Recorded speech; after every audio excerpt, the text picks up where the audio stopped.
Aloha, I'm Cindy Evans. Welcome to Now What with Representative Cindy Evans. And today I have with me Richard Port, and I've nicknamed Richard the Condo Man over the years. Since I've known him, Richard has come to the legislature and advocated for regulations on condominiums, and we all look to him in terms of his expertise and the many, many years and the history, the continuity of the topic of condominiums in Hawaii. And we're very fortunate today to have Richard with us. And Richard told me a couple weeks ago that he's looking at retirement, and I went, whoa, you can't go away and retire. We got to put you on TV, and you got to share a lot of your thoughts, maybe some of your perspectives and your words of wisdom to all of us on the issue of condominiums. So join me for this next maybe 20 minutes talking with Richard about condominiums. Well, welcome, Richard. Thank you. I'm very appreciative of being asked to be here, and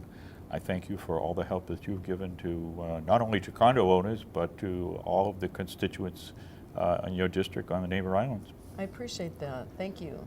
All right. So I guess we'll start this off. You told me that you're the director of a couple organizations. So tell us a little bit about what you're doing now. Well, the larger organization is called the Hawaii Council of Associations of Apartment Owners, and basically it's over 100 condominiums that have banded together to come up here and to make sure that condo owners are being listened to and attended to.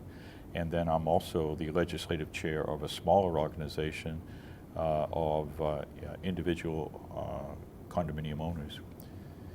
And I've been active on this for more than a quarter century now, and I think it's time for younger blood to come in. But that doesn't necessarily mean I won't get interested in particular issues. Well, where do we begin? My understanding is many, many years ago, there wasn't a lot of regulations on condominiums. And then true. As the years went by, there could be over 100 pages of regulations. So why did we have to go there? Why did we have to get to where we regulate? Well, when first I moved into my condominium, I didn't pay too much attention to what the board of directors was doing. But one year, I was involved on a grounds committee, and I wanted to come to the regular monthly board meeting. And the president said, oh no, only board members can go to board meetings. And I thought that was strange, so I came up here to the legislature and I said, your meetings are open, shouldn't condo board meetings be open? And the legislature said, that makes sense, and so they passed a law reopening up monthly board meetings to all owners. The following year, I came up here and I said, what about absentee owners who live elsewhere and would like to be able to get the minutes of their meetings? And they said, well, that sounds reasonable. And so your House members passed a law making it possible for all owners to receive minutes of board meetings. And it's been like that. Been some bizarre things that came along over the years. Had one situation in one condominium where the management company was fired, and new management company was brought in, and then the president of the association became an employee of the new management company. So he was both the employer and the employees simultaneously. So I came up here and I said, that's a conflict of interest. And sure enough, the legislature agreed with me, and we passed a law that year. And it's been like that over the years, trying to make sure that there are some adequate protections for individual owners. We've had some successes, but it seems like we make 2 steps forward and 1 step back. And so each year I've been up here, and more recently it's been a question of what does an owner do if they have a conflict with their board? How can it be resolved? Mm-hmm. And what the legislature has done, and thanks to you and your fellow House members and also the state Senate as well, have passed protections that we euphemistically call condo court, which it really is called an alternative dispute resolution process. But for all intents and purposes, if an owner is dissatisfied with something, let's say the financial statements, he can go to mediation, and if mediation doesn't work, he can go through to the condo court and get a hearing on his complaint.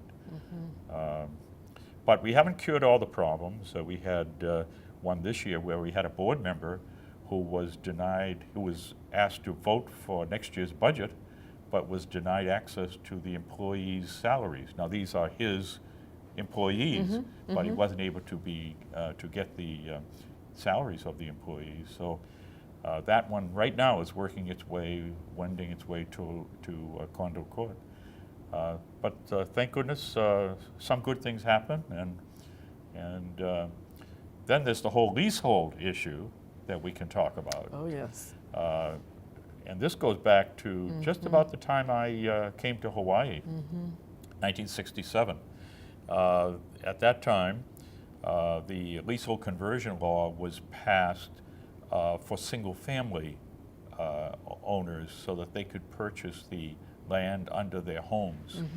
But at that time, they didn't do anything with the condos, which were fairly new, and there were, not that many condos at the time. But they didn't quite know how to handle condominiums, and so nothing was done at that time. But subsequently, people in condos began to see the possibility that someday they would be thrown out of their apartments, their homes. And so there were some bitter battles up here.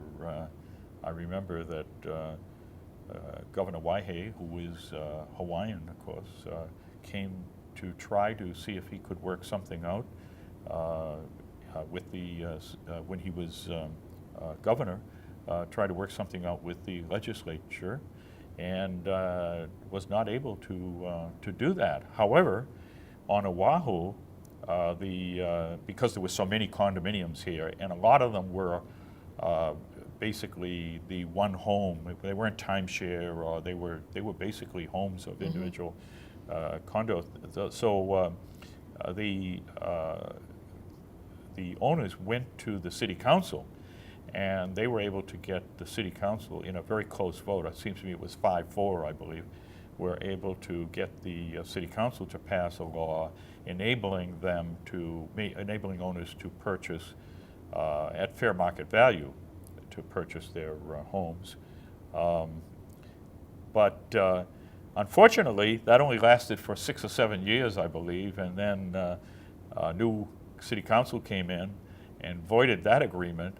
So we have quite a few on Oahu and neighbor islands. We have quite a few condominium owners that one day, and maybe not too far in the future, may find that they are required to move out. When their 55 years runs out on their leases, they may end up being out on the street.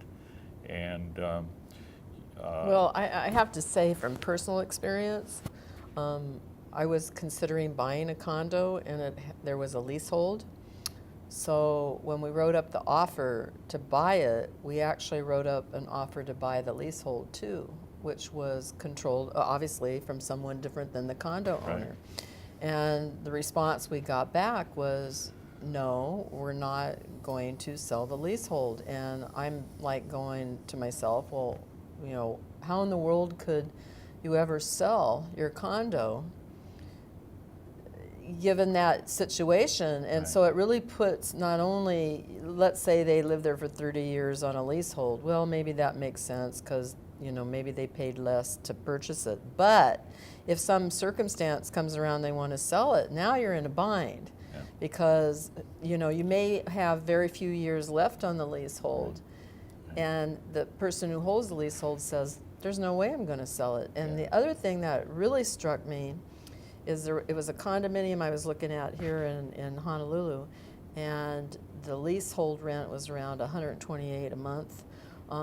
But they had to reveal to us that the leasehold they just discussed the renegotiation of the leasehold fee after living there for 10 years.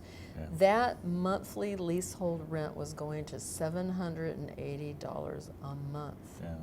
Yeah. And I'm like going, wait a minute, you have to pay leasehold, you have to pay maintenance, you have to pay property tax, Right. and if you have a mortgage, and I'm going, what? This Right. is like, Right. so I can see leasehold really putting people in a bind. Right. In the early days, and now I'm talking about the 60s and the 70s, when people were still buying condominiums on leasehold land, the disclosure requirements were very poor, meaning a person might say, well, what does leasehold mean? And they said, well, don't worry about it, because single-family homeowners, leasehold owners, were able to purchase the land. And so surely the legislature will not let it happen that you will be thrown out of your apartment. Well, fortunately, now this goes back to when our current Congresswoman was Lieutenant she was the chair of the Consumer Protection Committee. She got better disclosure of the information that a leasehold buyer would get, Right. improved substantially. Right.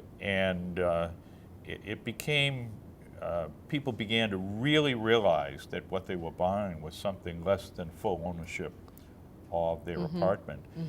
And to be frank about it, I don't recommend to people, when people ask me, should I buy leasehold, I tell them that it's not a good idea, because you don't know. In many cases, it has turned out that, for example, the Campbell estate sold all of their leasehold units, apartments. And so that worked out pretty well, but you have no guarantee. Right now, there are something like 14,000 on Oahu units that are still leasehold, and most of those landowners are not willing to sell. Okay. Now, what we've done, there is some good news. The good news is, thanks to you and the other members of the House and the Senate, 2 years ago, they passed basically a capital gains exemption, so that if the landowner sells to the lessee, they don't have to pay state taxes. Oh. And we now have, Neil Abercrombie has submitted in Congress the federal capital gains exemption. Now, it hasn't passed, and it's not exactly the highest item on President Obama or anybody else's, but we are very hopeful that our congressional delegation will be able to get that exemption through. And the reason we're hopeful is Hawaii is now, for all intents and purposes, the last state that has leasehold land. There are a few Indian lands in California and elsewhere, but primarily Hawaii is the last state with the leasehold land.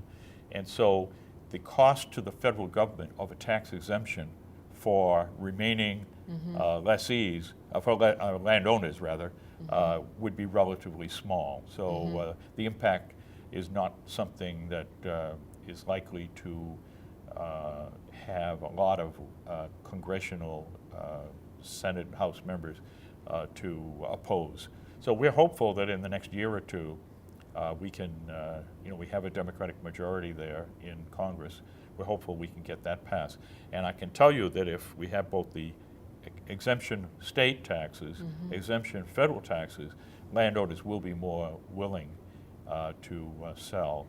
And these exemptions, for example, the House one is only a 5-year exemption, and I assume the congressional one will also be a 5-year exemption. So there'll be some spurring of landowners' willingness to sell these leases. Well, So- I'm glad to hear there's some incentive. Yes. That's a good thing. And we're working hard on that. I suppose that, it's more during legislative session, but I suppose I spend maybe 20 hours a week during legislative sessions trying to help condo owners. And it doesn't affect me very much because, first of all, I'm on my board and I'm immediate past president of my own condo. And, but I think for the greater good of the community, it's important that people be representing constituents who live in condominiums And I've been especially heartened by your help and your interest in this issue. And I know